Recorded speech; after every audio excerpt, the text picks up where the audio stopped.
नमस्कार प्रिय विद्यार्थी मित्रांनो, ऑनलाईन एमडी बायोलॉजी मध्ये आपलं सर्वांचं मनापासून स्वागत। मॉर्फोलॉजी ऑफ फ्लॉवरिंग प्लांट हा पॉइंट आपण चालू केला होता। तर पाठीमागच्या लेक्चर मध्ये आपण फ्लावर हा पॉइंट सगळा पूर्णतः संपवलेला आहे। आजच्या लेक्चर मध्ये आपण सीड बद्दल इन्फॉर्मेशन पाहणार आहोत। तर पहा, सीड कशी बनते तर आपल्याला माहिती आहे काय, ओव्ह्यूलचं ज्या वेळेस काय होणार आहे, फर्टिलायझेशन होणार आहे, त्यावेळेस ओव्ह्यूलचं कन्व्हर्जन कशामध्ये होतं रे, तर सीड मध्ये। कशामध्ये, तर सीड मध्ये होतं। तर चला आपण पाहूया।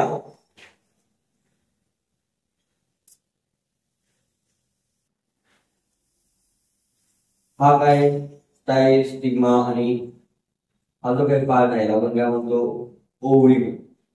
आणि या ओव्ह्यूच्या आतमध्ये काय आहे रे, ओव्ह्यू प्रेझेंट आहे।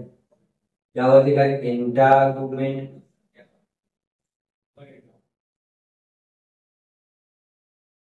ओके, हे काय आहे, कव्हरिंग ऑफ ओव्ह्यू। हे काही कव्हरिंग आहे त्याला आपण काय म्हणतो, एंटीगुमेंट। काय म्हणणार, एंटीगुमेंट। कुणाची कव्हरिंग आहे, ओव्ह्यूलची कव्हरिंग। त्यानंतर ठीक आहे, body of ovule, body of ovule तर आपण काय म्हणतो, न्यूसेलस। काय म्हणणार, न्यूसेलस। आणि याला मिळून काय होते, ओव्ह्यूल तयार। आणि या ओव्ह्यूलचं जर फर्टिलायझेशन झालं, काय झालं, फर्टिलायझेशन, तर याचं रूपांतर होतं कशामध्ये, सीड। हा या ठिकाणी काय, प्लासेंटा आहे। काय म्हणतात, ओव्ह्यूलचं ज्यावेळेस फर्टिलायझेशन होणार आहे त्यावेळेस त्याचं रूपांतर कशामध्ये होईल, तर सीड मध्ये होईल। ओके, पहा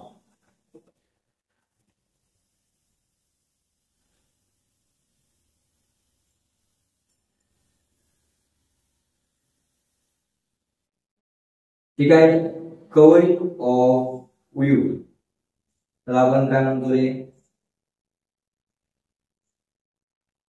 जी काही कव्हरिंग ऑफ ओव्ह्यूल आहे याला आपण काय म्हणतो, एंटीग्युमेंट। काय म्हणतो, एंटीग्युमेंट।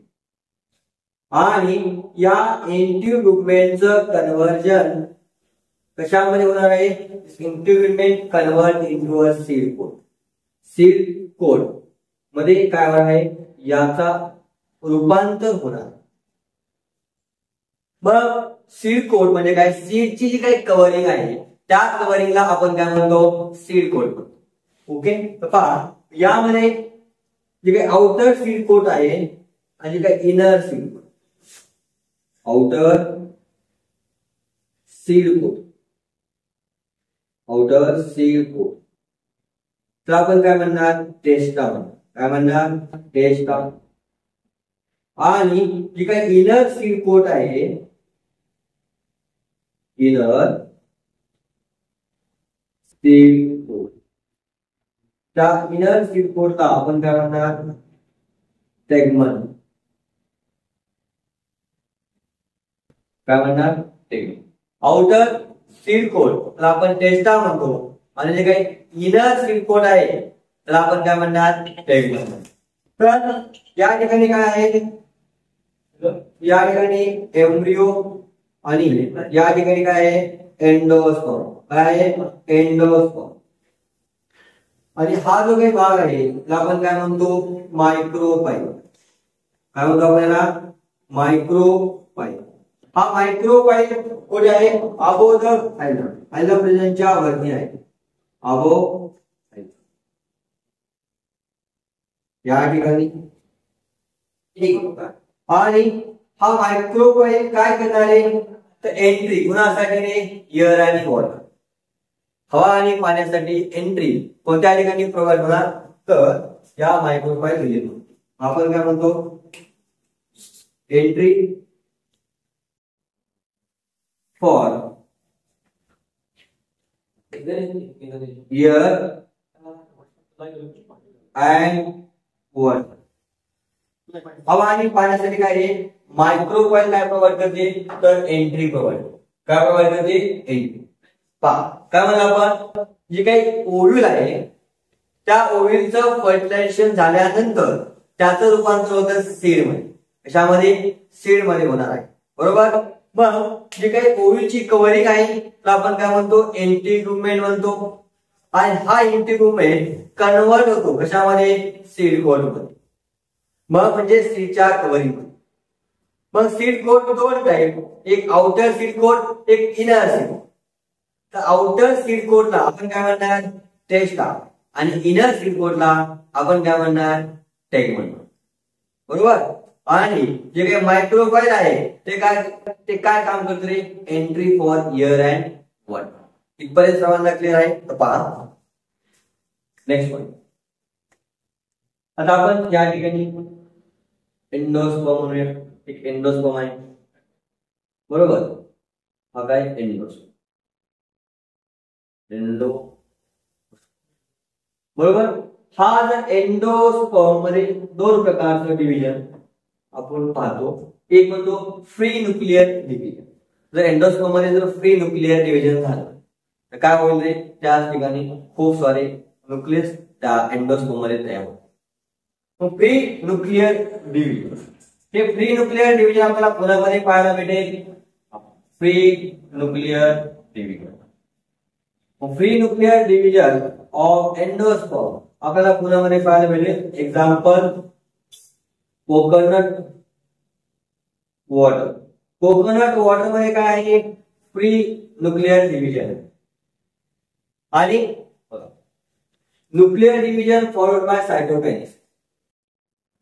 Nuclear division followed by cytokinesis. Followed by cytokinesis. त्याचे एक्झाम्पल काय आहे, तो white part of coconut, white कर्ण आपण त्याला व्हाईट कर्ण. जे काही नारळ आहे त्यावर जो व्हाईट पार्ट आहे जो आपण खातो ते काय, तर न्यूक्लियसचं डिव्हिजन झाल्यानंतर त्यामध्ये परत काय झाले, सायटोकायनेसिस झालेली. म्हणजे काय, सेलची कव्हरिंग प्रत्येक न्यूक्लियसच्या अराउंड आलेली. Okay.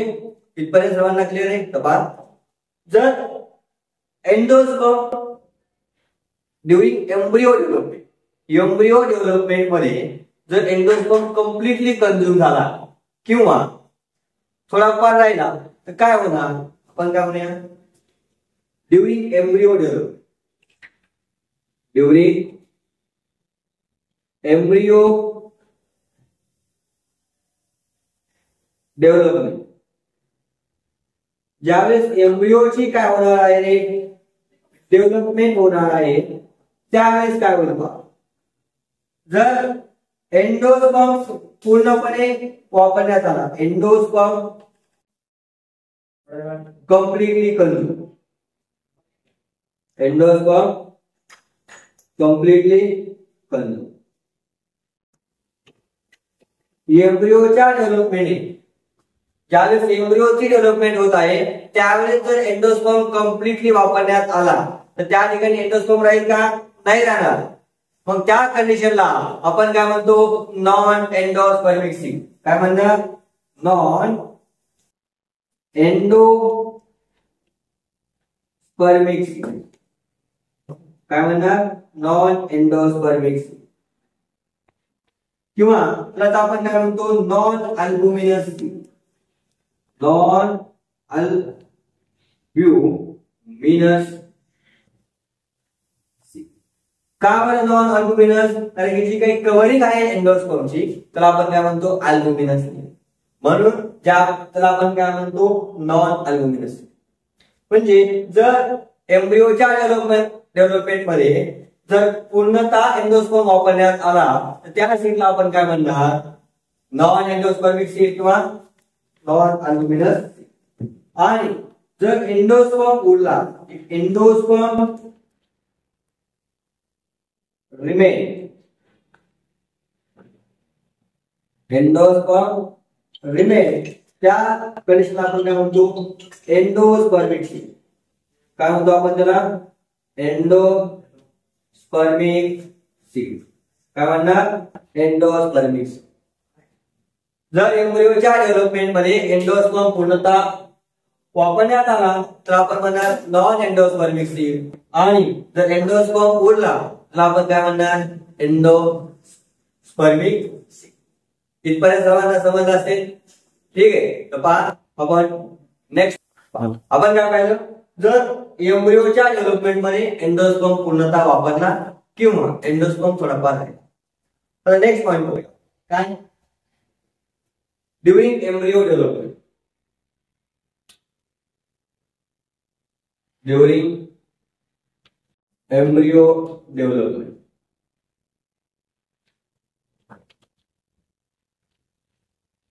during embryo development, functional megaspore. During embryo development, functional megaspore obtain nutrition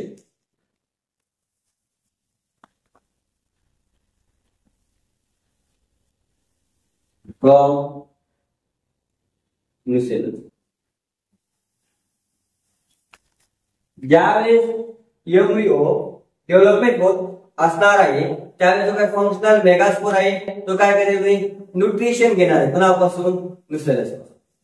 मग आता यामध्ये पण दोन टाईप पडतात. जर न्यूसेलस कम्प्लिटली कंझ्युम झाला तर काय म्हणणार, आणि थोडाफार न्यूसेलस राहिला तर आपण त्या सेलला काय म्हणणार.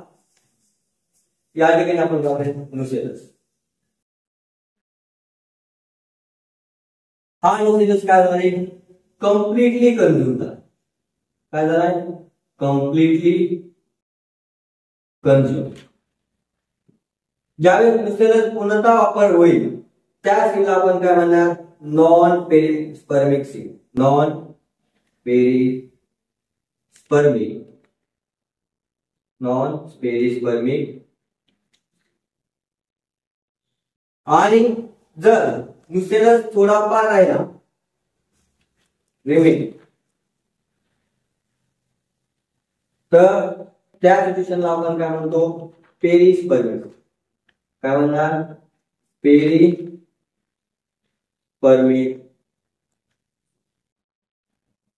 लक्षात राहील का, जर न्यूसेलस राहिला तर काय म्हणणार, पेरिस्पर्मिक सीड, आणि न्यूसेलस जर पूर्णतः संपला आपण काय म्हणणार, नॉन पेरिस्पर्मिक सीड. इथपर्यंत सर्वांना समजलंय का, ठीक आहे. तर पहा examples of endospermic seed, non endospermic seed आणि काय पेरिस्पर्मिक.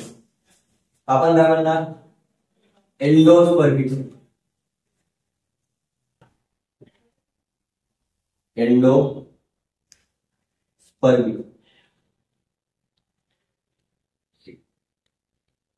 त्यानंतर काय म्हणतो आपण, non endospermic seed. Non endospermic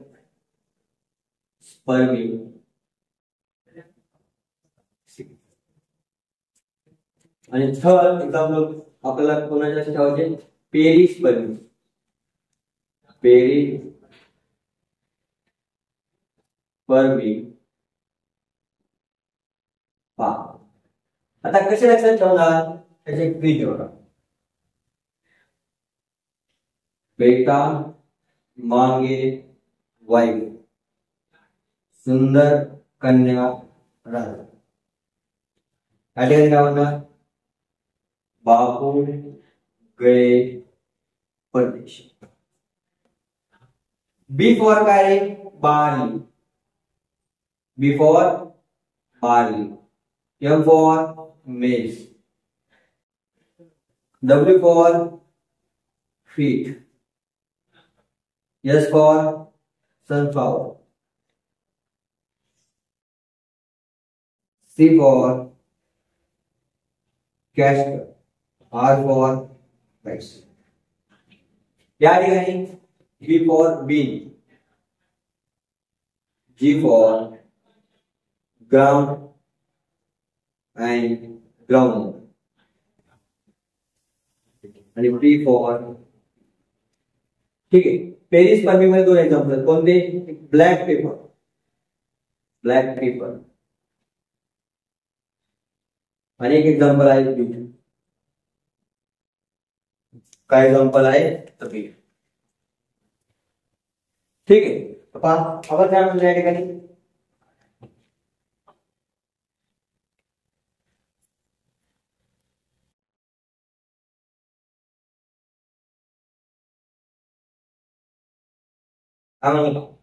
endospermic सीडचे काय एक्झाम्पल आहेत?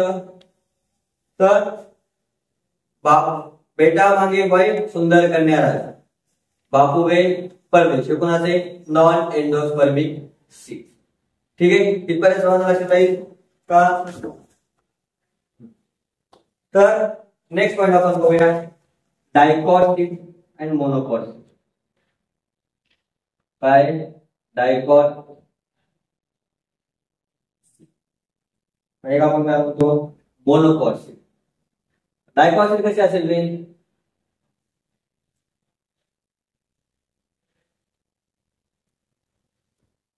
या ठिकाणी 2 काय रे? कॉटिलिडॉन. काय येतं? कॉटिलिडॉन.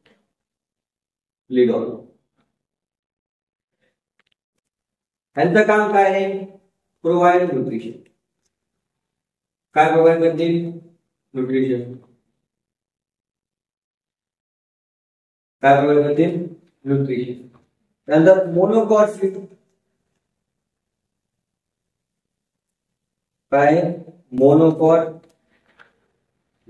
यामध्ये कसं असणार पहा,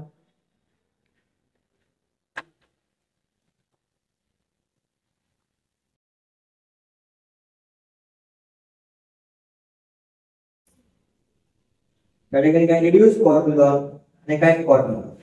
तर आपण काय म्हणूया? Reduce cortisol. काय?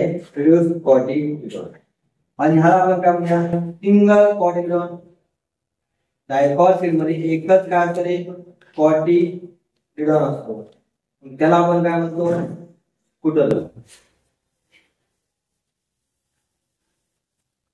काय म्हणणार? स्कूटर.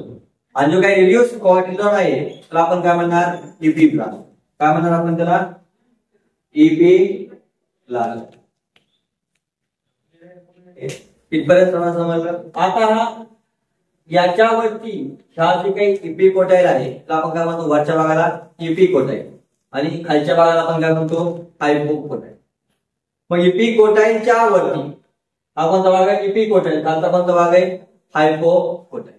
तर आपण काय पाहिलं? एक्झाम्पल्स ऑफ सीड कोणकोणते? एक एंडोस्पर्मिक सीड, एक नॉन एंडोस्पर्मिक सीड आणि पेरिस्पर्मिक सीड. एंडोस्पर्मिक सीडचे एक्झाम्पल आपण कशा पद्धतीने लक्षात ठेवतो? बघा, बेटा मागे वाईफ सुंदर कन्या राजा. B for barley, M for maize, P for wheat, S for sunflower, C for castor, R for rice.